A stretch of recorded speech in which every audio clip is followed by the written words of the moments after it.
The LCS Challengers League is brought to you by Turo, the world's largest car-sharing marketplace. Find your drive. Welcome back, everyone, to the LCS Challengers League. I am Mazel. I'm joined by Kangas and Beatdown yet again, and we're getting into our second series of the day, but I do have to just give a shout-out. We couldn't get the interview to work, unfortunately, with Bradley. We were queued up to talk to them, so I'm hoping to have a makeup interview with you, Bradley, if you're watching. You know, be on the lookout for that one. But we do have to get to our next matchup, and I think it's one we've all been waiting for. It's one that we know oh so well, and it is our NACL El Clasico between Wildcard and Fear. Both teams have been mainstays in development now, but also in our playoffs over these last two splits. It's been really, really cool to see these two teams go together, and especially the way I feel like we've seen growth from both of them beat them. Not just growth, too, roster changes, and they're still showing these improvements despite it. I mean, and it's funny too. One of you mentioned before we went live, I just noticed that top and support are actually the changes that both teams made going from spring to summer, and both teams, despite some of the struggles, have seemed like they are starting to develop despite the sudden change. We got to talk though. Desirex put together a beautiful graphic showing off El Clasico, a boxing match for the ages. And one that has been a very interesting one to keep an eye out, Kangas. Yeah, I mean, they dodged each other in spring playoffs just barely because FlyQuest took down Wildcard in the lower bracket and then lost to Fear afterwards. So if we're talking, who beat who, rock, paper, scissors, Fear is winning that one as they were able to topple the people that toppled Wildcard. But this is the first time we get to see them proper in a best-of-3 situation. All of the best-of-2s that they had in the past, we can see that, I mean, they split a lot of them. It was always 2-0s, and it's always exciting to see these teams go against because they are, back in spring when they were called the provisional teams, and we had the 6 of them, these are the 2 that dodged out on that promotion tournament. They dodged relegations because of their performance in the regular season into this playoff seeding and then doing well in that playoffs as well. So, yeah, that's why it's El Clasico now. I mean, they're building up a legacy this year. They absolutely are. Beatdown, especially the way we've seen them kind of come into the fold to each other. The fact that we have 2 of our top-tier junglers in these matchups going head-to-head. It's been so cool to see, and especially now that we get, a round 1 playoff matchup to kind of showcase this El Clasico. We also want to showcase the last time these two teams met. And I will say, you can see it right there in the summer regular season, it was not very, flattering, dual-sided, I guess. Both times it was 2-0s for either side beat. Yeah, exactly. And the most recent matchup as well was, a good showing there from Cincinnati Fear was last week. Part of Fear's 6-0, the race to 6-0 as well, that they ended up getting ahead of FlyQuest Challengers. That was fun. But it's Fear who we had some concerns about for a lot of reasons with the way they've been drafting, with the way they've been playing in the middle of that second round robin. And they've managed to kind of turn things around. Wildcard, on the other hand, I think they're still in the midst of some of their struggles, but I've talked to Saligo a little bit over the last couple days, and he tells me, one, he feels confident about the patch, and he says they're trying to go back to what they are best at, and that is team fighting. And against Cincinnati Fear, that gets me really excited, Lennon. Yeah, Wildcard was a team that we knew them last split. If you went past 30 minutes, they would beat you mechanically in team fights every single time. But speaking of beating, Fear, as we had said already, went 2-0 the last time these two teams met, and it wasn't that long ago, Kangas. Yeah, it was just, a week back. Beatdown highlighted it, the race to the 6-0 for Fear. They were looking solid at the end of the split, and it's cool to see the difference between these two teams because Fear have almost adopted, in my opinion, the old Wildcard mentality where they're just kind of chaotic, especially around Shochi. What he does and what he chooses to do in team fights, along with laning phase, can oftentimes catch people by surprise. Whereas on Wildcard side, when I think of craziness, I think of Zamudo being the one that's oftentimes going to be the engine of chaos for them. But last time it was Fear getting this victory, and I will say I think everyone's kind of clicking at the right time right now. Fear did have a couple of growing pains. They had a slow start to the summer split, but they really turned it around to secure that top 4 finish in regular season yet again. Tristana huge for them. Minui and Shochi both play it. This is a really impressive team fight for Minui and Philip as well, who's really been stepping up this summer.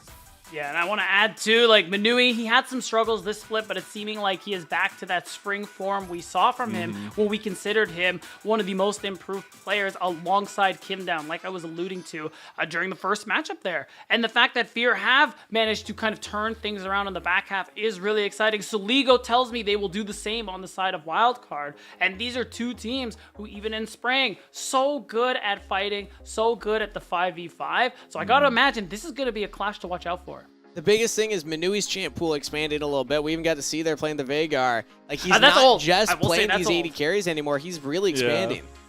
I also love, and if you haven't seen it on Twitter yet, they put out a roster announcement today. Oh, yeah. I've never watched that. I have it pulled up on the switching side. Manui and Shoshi in their positions, but I specifically want to highlight the way that they've come together. It has been about a boot camp that Fear put on for these playoffs. It's about the teams coming together, the team coming together. It's all 5 players, and we actually got to take a little look in. So let's go ahead and check that one out.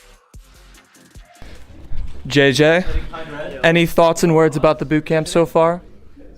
Yeah, it's nice to be in person with the boys, even though they're demons. And we've got some good food and 20 ping, and we're winning worlds. Winning worlds, you heard it. Manui, any thoughts so far on the boot camp? It's pretty nice, but the 3 next to me are complete animals, and I'm kind of scared of what's going to happen next. Yeah. But we're winning worlds. Okay. Sochi, I need some input while you're trying to clutch up here. What's up? What do you think about the boot camp so far? Yeah, we're the best mid jungle on the server, and I'm the alpha. And now that I'm here in person, I can assert my dominance over these fools, these plebeians. Nice, nice. Perry? And like we said, we're the best mid jungle, and I run Manui's family and his whole lineage, and same with Philip, and we're winning worlds. Thank you. Okay. Wow. Philip, any thoughts, any words that you want to share with the viewers? No. No, he doesn't have any thoughts or words. Kiao, anything intelligent to say? Yeah, we're winning worlds. We're winning worlds. We're winning worlds. So I guess that's it. We're winning worlds. Apparently, they're just winning They're worlds winning at worlds. this point. You gotta set your bar high. Winning worlds. Yeah, you got to set it so. But it is really cool to get a look in, to see how they're doing. Also, the fact that they're all together. It just feels really good. Now, I got to talk to Shochi a little bit more extendedly yesterday and got to kind of hear exactly his thought process and the way that he's bringing kind of the energy to the level that it needs to be for playoffs. I do want to check in with him. It's not going to be the whole interview we have. It's just going to be a little bit of snippet, but let's go ahead and hear what he had to say. It's a playoff.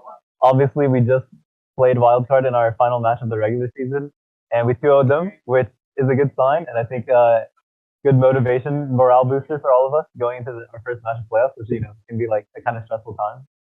But I feel like going into our last regular season match against them, we had a pretty good read on them. And even last split, like we didn't really fall for their like tricky champions in draft. And now that like Duo King and Mutator are gone, like they're a little less tricky. Like Zamuta's still pretty tricky, I'll be honest. But I feel like we're preparing pretty heavily against them because we still don't want to get caught by surprise. But I think we're in good form. And now that all of us are here together in person, I think it'll be another easy 2-0. Another easy 2-0, he says, but just the confidence, hear it in his voice. Also, during the interview, it was a decently long interview. We had to stop so many times because Perry just kept making him laugh, which I think is hilarious. Also, if you look, he has 2 headsets on. I'll just say they have a weird audio setup right now. He only brought a headset with no microphone, so they had to get him a headset with a microphone. So that's why he has 2 headsets. Oh, interesting. But some confident words from Shochi, led by some confident play from Fear. The big key point for both these teams are their junglers, and that is where the leading sword is in Heal versus Perry and the way that they attack through the jungle, Kangas.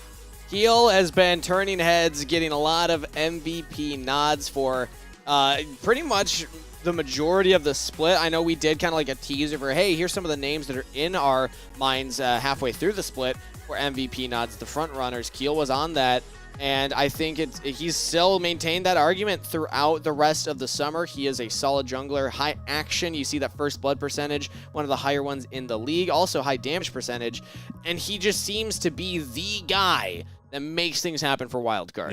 Yeah. On the other side, though, you got to talk about Perry leading the sword and the general.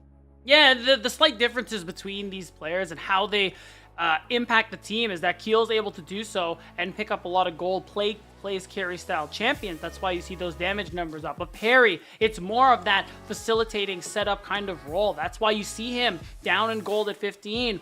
And he's still part of a lot of first bloods. It is still pretty high up there compared to other junglers and even players in the league. And he is just all about playing these setup champs that will allow him to enable his laners, especially laners like Shochi and Manui, to be able to get these huge carry performances that we've seen. It's been about those combos, especially with their mid jungles, but it's also the meta, right? I know we've talked a lot about these two teams, just talking about the El Clasico and the amount of times we've seen them, but there are also two teams who have really forced meta in a lot of cases. They are teams like, you have to ban the Seraphine against Fear because they'll take it out and they'll beat you with it. You've had to focus the meta in the draft from Wildcard since they came into our league. Yeah. And it's things that I really want to see them flex to today, Kangas.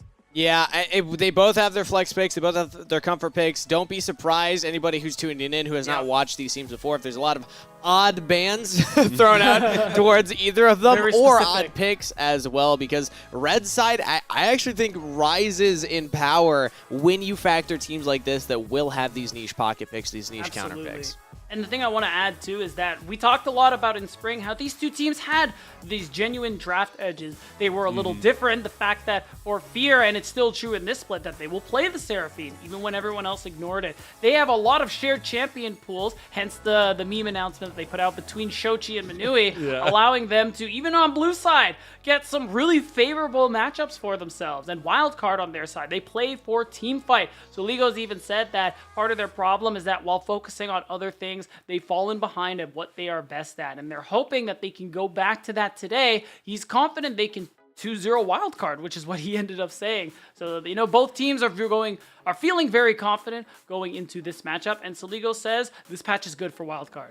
If we're getting predictive about kind of expectations for the series, we talked about the junglers, but I mean, even Fear, they talked Perry and Shochi were the best mid jungle in the league on the server. I think they even said. I think it's important to frame that into how they play versus how Wildcard plays, because when I think about junglers, I usually think that they're of two minds. One is my team plays to me and I carry. The other is I play to my team, often with the mid laner. And I see Keel as more that Saligo will play to him. And when I see Perry, I see more Perry plays to Shochi. So whichever mid laner is able to show up here, I think could actually have a big impact on that jungle matchup too. I will say, also talking from Zabuda, a lot of the conversation we've heard, you know, they're always playing for priority for Keel. Yeah, it's all Keel. priority. That picture of all the Sejuanis on his thing, it was great, incredible stuff. But also Keel, a guy who, you know, it has been underrated, has not been talked about as much as maybe he should have, and somebody that, you know, spawned from Team Liquid Challengers over there, the winningest coach, right? It feels like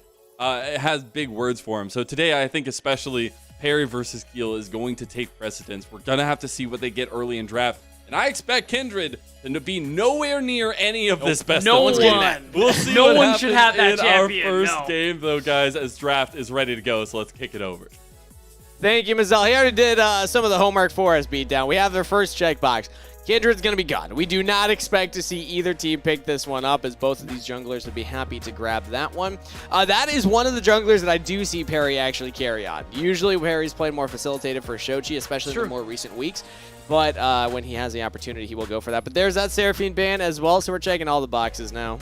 They know, exactly, and that's why usually we've seen a lot of the same first rotation bans with few exceptions. This is the matchup where we're going to see some of those exceptions. The Seraphine ban. Kindred has fallen in priority, even though I personally believe she's actually still a very strong champion at the moment here. I honestly don't really think that highly of the nerfs that came through over to Trinity Force.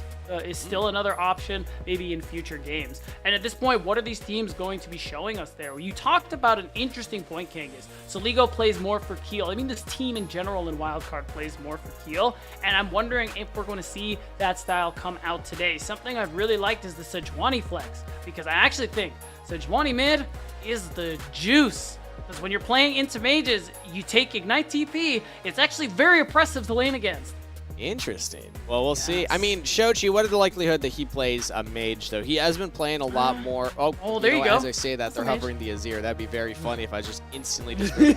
This makes more sense because it is flexible. We don't know if it's going mid or bot lane. Manui and Shochi do share a lot of similar champs. They do, and that's the thing. You really, even though Kaisa is that flex pick, you really can't be sure who's going to take those kinds of champions on Fear. And already, wow, so no, we're not keeping any secrets here on the side of Wildcard. They're going to take the Rakan because that is a good pairing with the Kaisa, and they want to secure Rel jungle for Keel. Still strong, nerves, whatever. And Wildcard already have two very powerful all-in champions. I mean, it's funny, we spend all that time setting up Keel as the carry, Keel as the guy now playing the Rel, but I do like that you highlight that, even though I oftentimes like to see the Rel picked and then not a support right with it because you're giving away your hand. It is a support that pairs very well with the Kaisa. Nautilus does too, though, so they could still go JJ Nautilus, and then that counters the Rakan, but for now they're just locking in the Maokai for parry. Right, and there's a couple ways that they could go about this one there. They could just pick a support and keep the flex coming through there for Philip, and Nautilus you're talking about is probably the best look that they are going to get. I was wondering about Alistar, just because of the way you're able to deny the engage from the Rel, but it's so into the Rakan, so they would rather just get the easy point-and-click CC. Interesting to note, though, that Ivern priority has dropped off. Neither team opted for it. I still consider it very strong even on this patch, but we're going Maokai versus Rel instead, so it will drop by the wayside. Oftentimes is 100% pick man in series. Not this time around. Xayah locked in, so the solo laners are being held. We still see a little flexibility on Fear, but on the blue side, it doesn't give you as much because you're going to have to show what you have in that mid lane versus that bot lane before Wildcard can, but that does mean Zamudo would not get the counter pick in that case. So what do you think? Does Wildcard go for a mid lane pick or a top lane pick for their next one? I'm thinking probably a top lane pick and give Saligo that last pick, especially given the fact that Lissandra got some pretty considerable buffs this patch.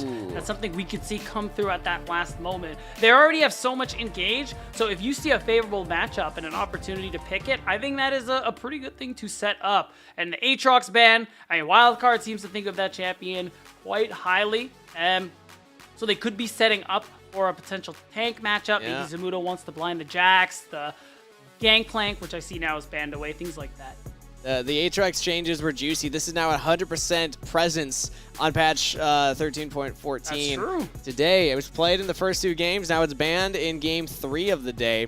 I was like, are these buffs enough to bring Aatrox into the meta?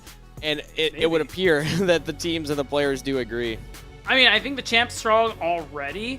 And I like the Yasuo look as well, just because of the fact that both Shochi and Manui have played it. They're going to go ahead and respect that one. And pretty soon, after this ban comes through, we're going to get that answer to your question, Kangas. Is Zamudo going blind or is Saligo going blind? And I think I'm interested to see how Fear is going to pivot. I agree with, if this was any other team, you probably lock in top lane here, because then you get to see where that Kaisa is going before you lock in your mid laner. But given its wild card, Saligo oftentimes will eat that line pick, and then they save counter for Zamudo, because Zamudo will play things like the Akshan, like the Quinn, these niche picks that can really punish certain matchups, and that's what they're going for. So it's the mage for Saligo, not the Lissandra, but instead the Orianna.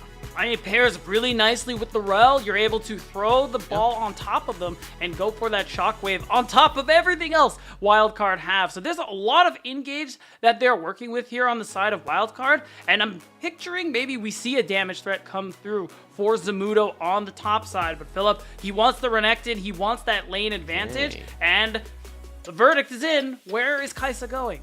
I'm a little worried. I feel like Fear might have been baited into a Renekton blind pick here.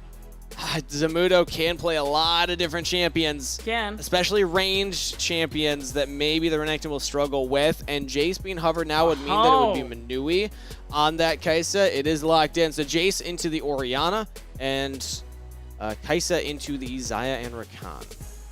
All right, so there's the answer. It is going to be the Kaisa Nautilus, a good pairing like you mentioned. So you have a lot of poke potential here for the side of Cincinnati Fear, and you still have ways to disengage with that Maokai ultimate. So I think the idea here for Fear is to be able to keep Wildcard at bay, and oh man, Wildcard, they might be okay with that, Kangas. They have long-range engage. They have non-committal engage on top of this all-in potential. Late game, especially with those ornaments, they look so good for the side of Wildcard, and this is kind of an allusion to what we saw from Spring.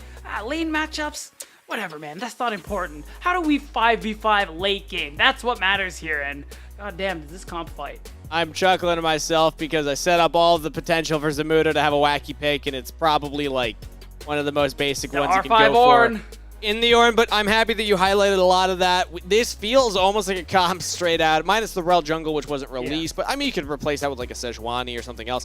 Feels like a comp straight out of like 2016, 2017. Actually, Orn might not have been out. Whenever Orn was released, I know that Zyra Khan, Orianna, these were all like the blow somebody up. Use so many engage tools, get onto one member or onto multiple because they have AoE CC engages. And then if Fear ever clump up, if they group up for a fight, they're in a lot of danger. I don't know if Fear's comp needs to do that, though. They have the Jace to play with range. They have a Renekton to kind of be a flanking threat. I don't see them taking a traditional front to back against Wildcard with this comp. No, unless they get an early game lead, and they have the ways to do so. I mean, you have Jace Renekton. Your solo laners, Kangas, these are really strong in that laning phase. They can get you these advantages here so that you can play for that Rift Herald. It's going to be really important for Fear's composition because you need the game to go your favor very, very soon because... oh my god, 20 minutes is very scary. I mean, luckily, this is Fear we're talking about, Kangas. This is a team that love to skirmish early on. We saw it in the clips when they played against Wildcard last week. They are able to, a comp where Wildcard were favored when it comes to range advantages. We're able to consistently find angle after angle. See if they can do it this time around as we're loaded on to Summoner's Rift for our second best of 3 series for the Summer Split Playoffs. LCS Challengers is underway. Fear take on a Wildcard. Matchup for the ages. They dodged each other in the bracket last spring, despite us setting them up as rivals. The provisional teams that went furthest in the bracket and did not face that relegation tournament. This time around, first round, baby. Let's see who's able to draw first blood. Knowing these two teams, we might get it very, very soon. As you can see, the group up actually coming through. Oh my god, they want to walk to the Tribe Rush. I'm wondering if the goal here is to catch out Lens and Dawnbray if they go for an aggressive angle. But it's looking like, I no like fun. the look to group there. You already have your ward down. I believe it was Philip. No, it was Perry that dropped it down early. But you expect them to drop a late ward at your Raptors to track Perry. Just kind of pounce on them if they do. They don't, but either way, it's cool to see Fear kind of having that heads-up play. Right, and I think the level 1s from Fear are something that have actually been really good for them all year long. It's got them some really favorable lane states, either in small ways, like what you mentioned, or even really big ways, where you're able to secure that first blood right out of the gate. Now, it does get that information advantage. You have no idea where Perry is if you are Wildcard. So that is something the laners of Wildcard have to be very cognizant of. Where is this tree going to sprout next? A reminder that we saw that video, Fear, they're finally boot camping together. They're all playing side by side. We saw how much that was able to help them in spring when they had that gaming house here in California. Now they're in the back of a pizza shop, I want to say. I forget exactly what it was. I believe you were right, yeah. Very funny scenario. I wish they took cool. a photo of the front of like the shop that they're in. I feel like that would be Reddit worthy. But either way, they're together and they are ready for playoffs. Getting a push in the bot wave. They took a rough trade on JJ. Manui missed a couple minions, but it's just for the race to level 2. They get it. Not going to get a big advantage over Wildcard, but I'm worried with Keel pathing bot side. If Fear keep up this pressure, might be due for an early gank. They should have the information. They know Keel started his Raptor camp, so that's why you're seeing them now with that push that they have. It's going to get a pretty early ward coming through here. So it's going to spot out Keel if he shows up.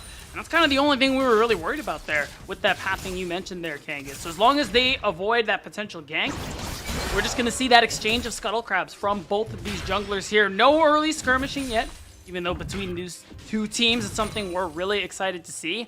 But we're looking at Philip on this top side. Still, I'm looking for him to be that constant source of pressure there on the Renekton that I imagine he's going to be able to generate leads with to get that opening lead for Fear. And I think something that Philip has done all split long has been just that. We even just saw in their last matchup, not just all split, but literally last weekend when it was Fear versus Wildcard. Phillips Renekton was impeccable. Yeah. Very high impact in those team fights. So eyes will be on Phil to see if he can keep that momentum rolling forward. And going back to the jungler kind of narrative we were setting up here is the fact that Perry and Shochi, this is a standard for them where Perry will set up Shochi to be the carry and pop off in these fights, kind of create space, create vision for Perry to, Shochi to snipe with rather. I would still argue that Rel for Keel is a good champion for him. Even though he's not going to be hardcore carrying in terms of damage department, he is still the one kind of pulling the trigger for when they want to go in for fights and when they want to find those angles, something Keel is very good at doing. And it fits with the role that he has on the team. I mean, we've heard from Soligo how he is that leader. He's the one who makes a lot of the calls, tries to help make decisions during laning phase, during fights, and even when they're doing things like review. He's a player that definitely fits that role, according to his mid laner. And it makes sense that you were playing Rel, again, the best engaged champion in the game right now. Just having that ability to make the call, like you said, Kangas, and it really does fit him as a player. And we do say that Keel can play those carry-style champions, but his split has been a lot of these facilitators. It's just that he has the opportunity, and that's what makes drafting against this team pretty dangerous. Hello blocks up and actually prevents Keel's back right there after he had his Raptors taken away by Perry. So Keel off to a maybe slow start. Perry, though, is still slightly behind in the clear. I wonder actually where that was made up by Keel. I must have missed how he... Oh, they traded Raptors camps. Ah, there it is. That's how you do it. Well, the Raptor trade either way. Phillip has a big health bar lead over Zamudo here. In a world where you go for a dive, you don't have the ignite on the Renekton, so it's not like a hard shove and just constantly kill him, but there might be a window here. Let's see if Zamudo gets it back off. He does. He's just going to let that one go. If Perry's with him, that's a dive you make every day of the week. But instead, Phillip's happy with the 20 CS lead he has, that pressure, and the ability to just go ahead and recall, spend all that gold that he has earned. He's going to be strong in these coming minutes, and that's something Fear are going to be playing for. Right now, first Drake, you don't contest this one here. Look at the pincer. I mean, JJ and Manui are here. They've just might. It's 4v3. Right. Yeah, Shochi was maybe a little behind the play. It looked like Fear were posturing for it. Perry was walking up, Fear's bot lane was walking up. But instead, they will give over the dragon. Oh, I like this. Get Pryo in mid-wave, trying to stall Soligo on his approach. Yeah, they're just trying to waste a little bit of his time, make sure he drops as many minions as possible. This is a small thing. Perry's still here, though, which is, even we have Zamudo on the move there. If you check the minimap, they see him now. Wildcard want to punish this, though. Oh, JJ preventing Keel from following up on the parry. Donbray almost goes down. Instead, Forge God, though, as Zamudo has joined in on the fight. Flash from JJ. Fort will be down to Summoner Spell, but Fear do not lose a member. I gotta be real. I think Zamudo using the ult there, staying as long as he did, was a bit of a whiff. I mean, all you get is the flash out of JJ, and he is running Hex Splash, so whatever. And look at what happens. You drop a lot of waves to be able to go for this, allowing Phillip to pick up these two plays. There's an argument he would have gotten it anyway, but what you are losing as a result, I mean, I just don't believe that was worth ever going for there. So Phillip's advantage is just significantly increased. Phillip's getting more CS lead, more XP lead. That's a big one as well. He's trying to proxy this next one, and he can pull it, okay? Yeah. He will successfully proxy as Perry's even covering him, invading. They don't have vision on Keel, so this must just be a confidence play to say, all right, well, if Keel's here, we got backup. The Renekton's right there. So Renekton is actually backing. Yeah, I think you got to stay here, Phillip. If Perry really wants this red buff, maybe even just give it to Phillip. Okay, they will give it to Perry. That would have been hilarious, though. They give it to the Crocodile. Yeah.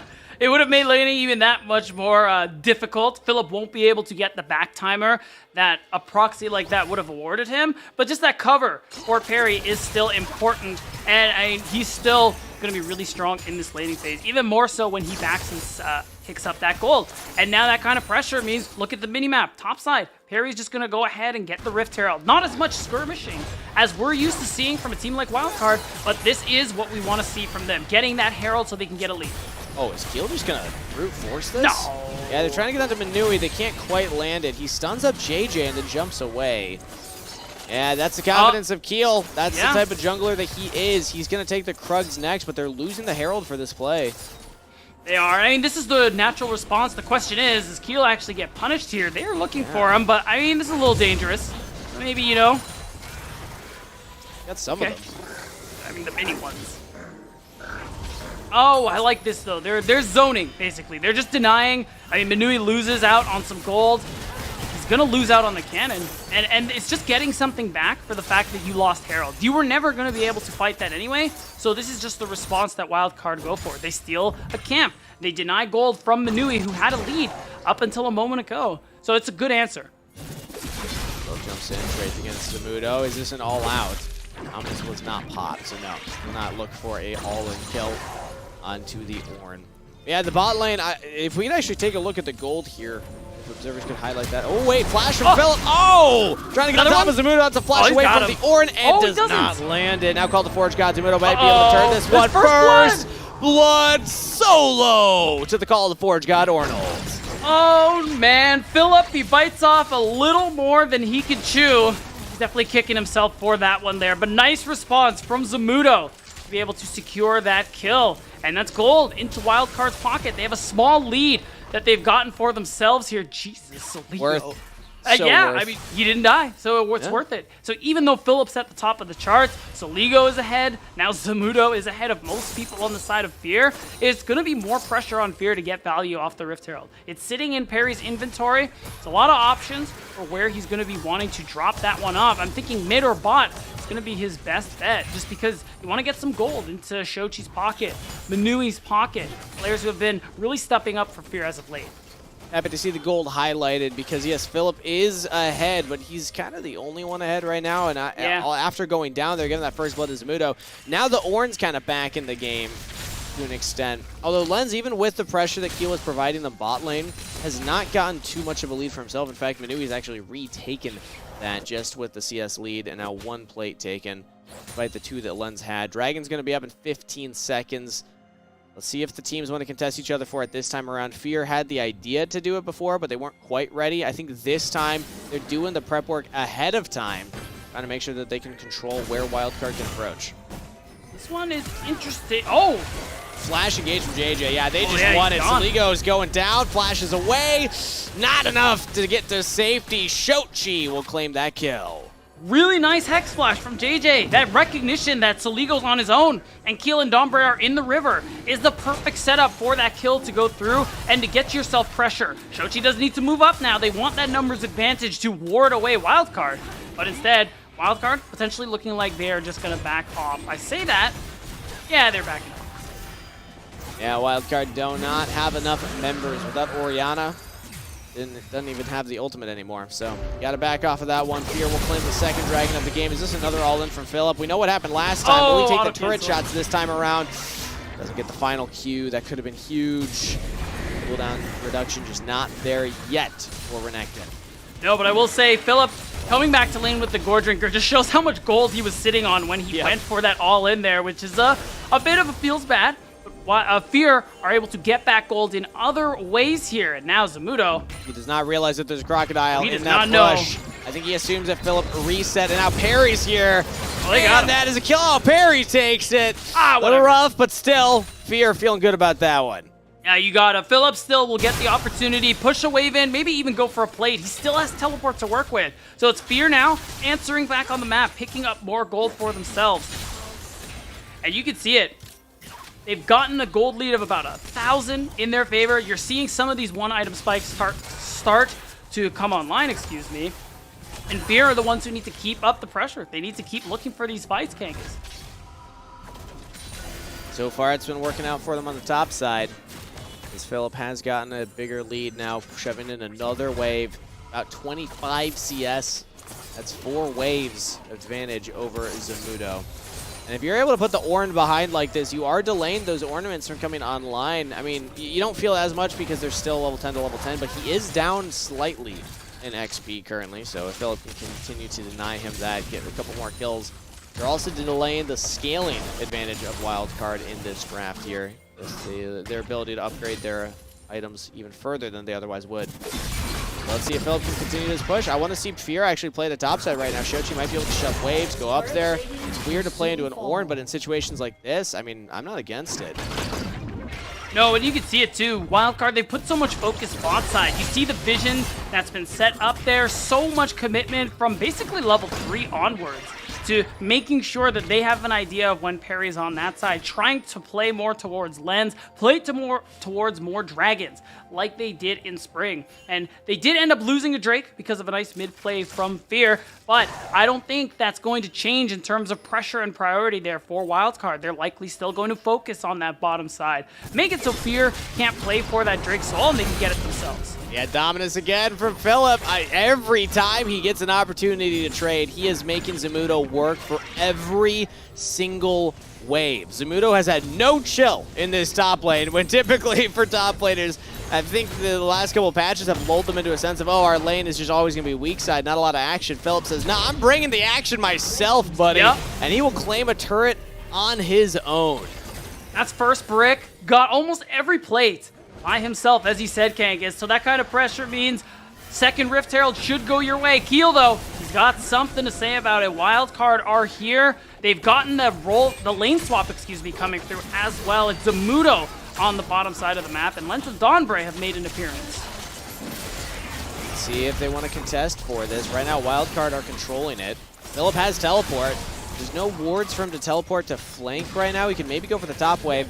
Honestly, though, this is fine, because a Herald is what? Maybe a turret, but they get a guaranteed turret mid lane. Dawnbray uses the ult. That splash out from Parry. Pure will actually contest this. Can they get there in time? No, the Herald is down, but how many members will survive afterwards? Shochi's just peppering Dawnbray, who falls to Philip. Teleport comes in now. Philip might be left out to dry. Slice and dice splashes to safety. Wildcard commit a teleport. They will get the Herald, but in the effort, they lose mid turret, and they're about to lose bot.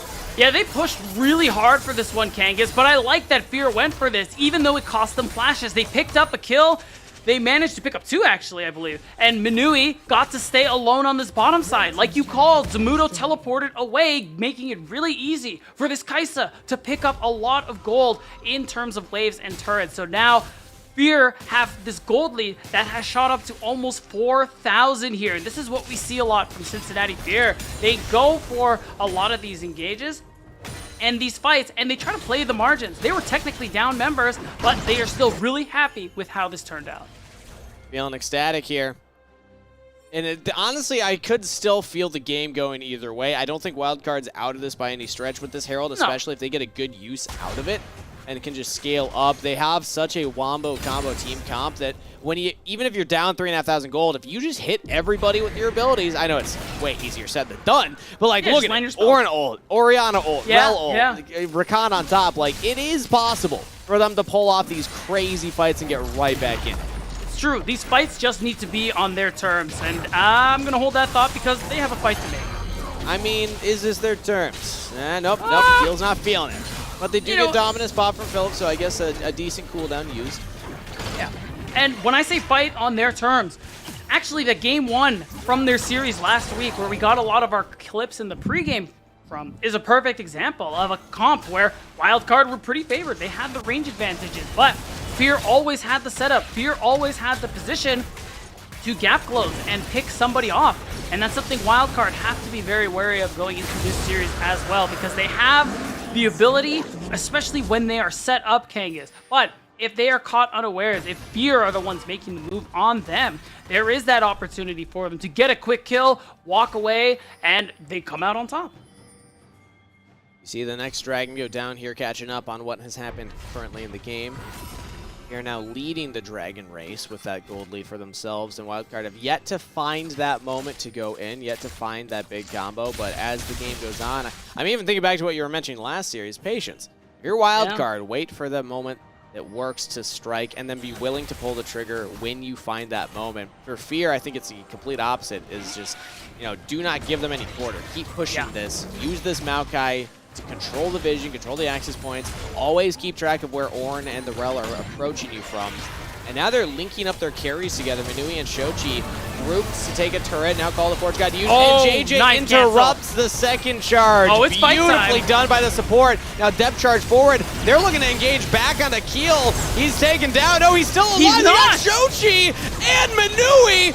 Fear Fear just get baited way too far forward. A double kill to Donbray of all people. The support cashing in for Wildcard. I mean, that's the only part that's unlucky. Both kills go to Donbray, but still, you don't give away any gold as Keel, who looked like at any moment he was going to fall. So this is still a big pickup there for Wildcard. They push Fear back. They do narrow this gold lead overall, and you're going to see another example. This is Fear. They feel so confident. JJ cancels the Ornhorn, and all of a sudden, you feel fantastic about going for a team fight here. But the Magnet Storm from Keel, maybe not being in melee range of the Rel, is the good play here for Fear, but they weren't able to do so.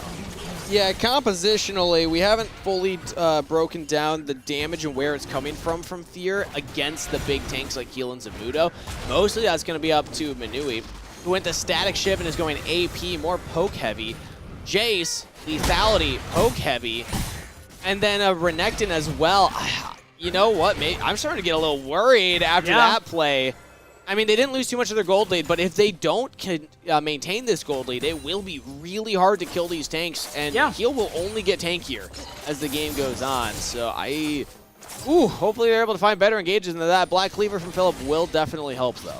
Yeah, you have a time before we get to that point, but I mean, we're approaching that time very quickly. So the thing that's worth noting too, Shoji, it's looking like as long as he builds that Cyrilda's, he's also going to be in a pretty decent spot to damage Zamudo and Keel for a little while longer. It's going to give you that armor pen. It's going to give you that slow as well in your abilities to make it a little easier to navigate some of these team fights. But for the moment, this is a bit of a tough scene here for Cincinnati Fear. You really don't want to give away that much gold. You were hoping to snowball your advantage further, and now you can see them switching focus. Philip on the bottom side, trying to get top and mid pushed in so they can set a vision around this Baron, and these are both teams who are willing to start that objective on the dime. So we really got to keep an eye out for that. Wildcard now walking up Lens pretty far forward. Andre pulled back. No depth charge used by JJ, though. Sometimes the fun counter from the Nautilus is you wait until Rakan uses Battle Dance back to a friend, and then depth charge during the animation, because it'll carry it all the way back. But either way, Fear don't want to go for that deep of an engage. But the Wildcard are getting more confident, I think, Beat. They're walking up, and they're looking for these angles. They're looking to use their comp together, grouped up, to actually find these engages. So right now, Fear are in a pretty good spot on the map. Wow, Perry does not care that he is being walked up to. That sapling really helps him out there. But right now, we want to look at itemization from Fear. We're at 2 items almost across the board. When it comes to big damage dealers, Philip, Shochi, Manui, they're all spiking hard right now. So there is that opportunity for Fear. I mean, for one thing, Dragon is coming up very soon. You want to set up and fight for that. Continue stacking, playing for that Mountain Soul, which will be very helpful for you in team fights. And if you can turn that into more gold with a fight, if Wildcard contested, then suddenly that's a Baron. But, you know, this is all a bunch of what ifs and hopefullys. So right now, that's what Fear are looking to do. If Wildcard play for the patience, like we've been setting up, Kangas, then they could be okay letting this Dragon go. Maybe focus topside and even try to get Baron for themselves. I like the Baron angle there, because again, with their composition, they don't want to split fight. They're happier with the front to back, just everyone clump up and let's see whose ultimates are more impactful. Guess what? Spoiler, it's probably going to be ours. And that means that you can use these objectives as a magnet to pull the opponent to you. Fear were setting up at the bottom. We saw the observers highlight there's no vision for Wildcard there, but now very little vision for Fear here. Although, Shochi, if you land a couple more of those shock blasts, that will save the play. Philip on a flank now. He's just going to jump right onto Lens. Flashes in. Lens has the Feather Storm. Will have to use it, but there's no backup. Keel cannot save Lens, and Fear just walk right up to the AD carry. Philip making it happen, and now Manui jumping onto the back line. Call of Forge got his use. Manui went a little too far, though. He does go down. Not a lot of damage remains on Wildcard, but enough to kill the carry.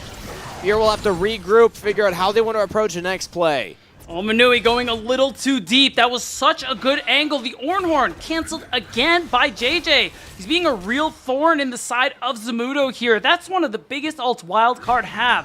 And him consistently canceling it makes these team fights that much easier for the side of Cincinnati Fear. They will get a bit of a consolation in that Dragon, but so it will get them towards that soul point.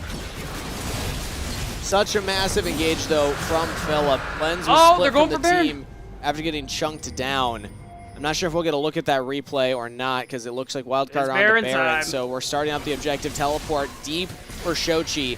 And now look at where Lens Lens is is. He here. sees him. Shochi's Oh, right the back on Lens. 2 fights in a row. The carry's just not existed for Wildcard. No Ornhorn. And now there's no damage left. Zamudo left to dry. Dodges out of the Shock Blast. Will survive that one. But Fear just keep getting on to Lens. The solo laners are making it happen. They will catch Keel on rotation. He was away from the team, just trying to get out of there. That's going to be a dead rel. Wow. And presumably a Baron to Fear. Nice turnaround there. Shochi's flank TP goes monstrous to be able to catch out Lens for the second time in a row. And there it is. It's Baron now. No jungle. The only ult you have to play with is the Shockwave and the Ornhorn. But this is 3 versus 5. Do you even care as Fear? I don't think there's any chance. Maybe a Miracle Oriana Q over the wall. They actually kill Philip. Wait a minute. No, it is secured. Barry It's fine. has the smite. That's a Turo Baron buff to Cincinnati Fear. They earned that one, cashing Lens back to back like you were saying. I hope we get a replay of that one at least, because I got to imagine that's a moment where as an 80 carry, you're walking, you're pathing, but your actual view is on the Baron. You're probably watching that to 100%. visualize how you want to approach, and you don't even see the teleport right over the wall. And that's a costly blunder coming through there from Lens to get caught out like that. He had Flash, he had Featherstorm Kangas, and because of that, now Fear. I mean, they're in this position, 5k ahead, Baron buff in tow, and this is it. Like, you should see this happening. And Shochi's pinging like, oh, hey, he doesn't know I'm here. Well, let's just win the fight for free. And at this point, the rest of the fight, it doesn't even matter. No Xayah? And you have no ultimates as Wildcard? This is the easiest fight probably in the universe. It's easy to judge moments like that, but when you're in the moment as the player, it's a very different perspective. We can never know what they're seeing on the screen. True. All we can do is say, yeah, that was not great for Wildcard afterwards, because without that carry, like you said, they just don't have the damage to really do anything afterwards. And speaking of afterwards, now Fear have spent their gold. They're putting this pressure topside. There's only the mid tier 2 and top tier 2 left. They are not sinking the waves necessarily, but they are pulling Wildcard up and down the map. And with, I mean, one auto being what takes down this mid tier 2 turret, it's going to be a really easy pickup here. And just more gold in the pockets of Fear. Siege has begun. There are Baron buff used. Take down the tier 2 mid turret. Sieging top turret afterwards, but they're actually using it as a bait here. I love how Shochi plays the Jace, and I love how this ult is being used as well, just kind of zoning members off, allowing Jace to snipe Saligo. They actually have not taken the turret yet. It should go down. Yeah, they just push Wildcard off of it. So now Wildcard will just go for the full turtle. They have their inhibitor turrets up, and that's pretty much it. Saligo had no mana, so really there wasn't a good fight for them to have. But right now, we see the gold lead is 7,500, but I will say Wildcard, Zamudo specifically, will be able to mitigate that a little bit. Ornaments are starting to come online. The Navori quick plays for Lens has already been upgraded, and as time goes on, that scaling is going to start to come online for Wildcard. They still have a really good team fight composition. The execution is still higher for Fear's composition, so they got to be very careful about how they approach these turrets, how they try to siege. And they still need to be careful to not throw everything at just the tanks. Zamudo did take a lot of punches right there, but he absorbed a lot of punches. It still takes a decent amount to kill the frontliners. And as Orin will be leveling up, you're giving more and more upgrades to your teammates here. Level 14. See who's. It looks like he gave the first one to Lens, so now he should be giving the second one presumably to Saligo. Give more damage to the carries. You still need to respect that. Don't get overconfident. Yeah. They have a decent gold lead. More than decent. I mean, this is a I was very, gonna very say. solid gold lead. But there is still always that pocket Wildcard can play with. If you walk into their engage range disrespectfully, you can just get CC comboed to death. Yeah, and okay, Philip, you're scaring me a little bit. It's just about positioning and making sure that you can keep poking them down. But whoa, Dante! They're just hard engaging in onto the back line. Can they kill the carry? They got him! No, he's down! But how will they survive the rest? Saligo's here, still has the ultimate. Oriana now the next target. Everyone for Fear says, get the Oriana! Double kill to Shochi! Give him a triple kill to boot! Is this a penta angle? Yeah, listen to the comms. You've heard it before. That's a quadra kill. No. You can only imagine the chaos that they are shouting. Penta kill to Shochi! the big team fight there. I'm pretty sure they just won the game in a resounding fashion. Shochi's gonna close it off with the 9-1 as the base is in shambles. Beautiful play from Fear. Wildcard threw everything they had at Manui, and I'm sorry, Manui, you were the sacrificial lamb for Shochi's second penta, third penta, at least second penta, I know. But let's take another look at the play. And, like, look what happens here. All the CC tools onto Manui, but there's still so much damage coming through from Philip, from Shochi, who, by the way, 100% health until he walked into Zamudo's Sunfire. So the fact that this 3+ item, Jace, has been untouched the entire fight shows exactly why this played out the way it did. What a beautiful setup from the team. No one's trying to steal it. They knew exactly what they were doing. And oh my god! I mean, everything, literally all the ultimates were thrown at that Kaisa. But that means that there's no more ultimates left for the rest of the members of Fear. Now, Wildcard, one another big engage, though. Nice. Are they going to do it again? All right, well, you got Pentakill, now you're caught out. Shochi's down, JJ's going to fall surely. Keel will get a double kill on the Rel. There's no Baron buff up yet, but 30 seconds. If they can hold the base, this is huge for Wildcard. It's a really nice catch out there, and really a much-needed reprieve. You still have Philip, who's pushing towards this bottom side and threatening that bottom lane shove, and it's tough. Manui, even though he's been caught out a lot, 3 items. The Ludens means he does a lot of damage. He does, but this is a lot of confidence. Oh, Zamudo misses the second call to Forge God. I don't even think there was an interruption right there.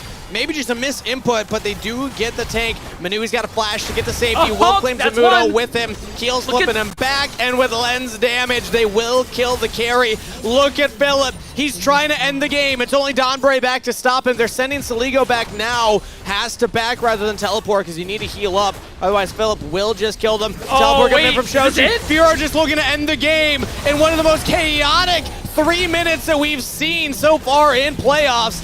But with Saligo here, they killed the wave. Fear cannot end. Wait, this one's tough. I mean, look at where Keel is. Okay, they're going to go ahead and back off. It's a huge save coming through here from Wildcard, but they are in a desperate situation. 2 inhibitors down. The Elder Dragon is up in 4 minutes. We might not even get that far because Fear are pinging that top wave. They have spent so much gold. They are so far ahead of this game, and they just want to end it before this Elder Dragon comes. You are not trying to go for a flip, especially with more ornaments coming online. Saligo has one now. One more level for Zamudo, and Keel will be able to get it for himself too. This game gets harder the more time is spent in it for Cincinnati Fear. Pete, I want to take some time before this Baron is started up to just reframe for everybody watching. Wildcard versus Fear, the first time they get a matchup in a best of 3, in a playoff scenario. And this is the game. Penta for Shochi into getting picked at Baron, into a base backdoor attempt, into now battle lines drawn. It's going to come down to another Baron fight. Have Wildcard scaled enough? Has the Ornn gotten them across the finish line? Can they actually take this fight now? The real question I have too is with how Fear have flushed Wildcard out of their own jungle. They just go ahead and start the Baron. You see the pings coming through. They're realizing something is wrong, but Shochi, who's so far ahead right now, is starting to just poke people down. It's just a bait, trying to get people to walk into that damage. 2 abilities, and Lens is off the map. Fear might not even be looking at the Baron. They might be looking at the game, the poke. It doesn't matter if there's the tanks. It matters if you hit the poke on the carries, and Lens, unfortunately, is getting sniped here. Now Wildcard in full retreat. 4 members will try and defend the base against Cincinnati Fear, who are walking forward confidently. Let's see if Philip wants this. He's got the flash. Nature's Grass goes out to start. Perry will be taking it to begin it. Wildcard behind their Nexus. They can't even defend the turret, and Cincinnati Fear says, who's engaging onto who? We got the damage, we got the numbers, and you know that we got game 1 in this best of 3. Cincinnati Fear showing up huge, and they will claim game 1.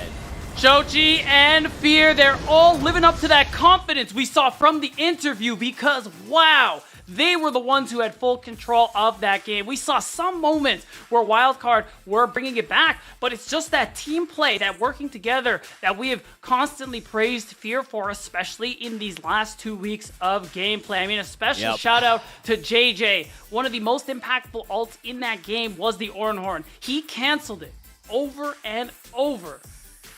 An insane back and forth throughout the second half of that game. The pentakill onward, things got very exciting, but it's time for us to catch our breath and allow the players some time to rest and recuperate before we come back with the Rally Cry halftime show. But before then, we want to remind you that the LCS Challengers League is brought to you by Turo, the world's largest car sharing marketplace where you can book any car that you want for just about any occasion. Forget about boring car rentals at Turo.com. With that said, we're going to send it to a short break before we are back to see if we're going to Game 3 or if this is a quick day for us in Day 1 of our playoffs.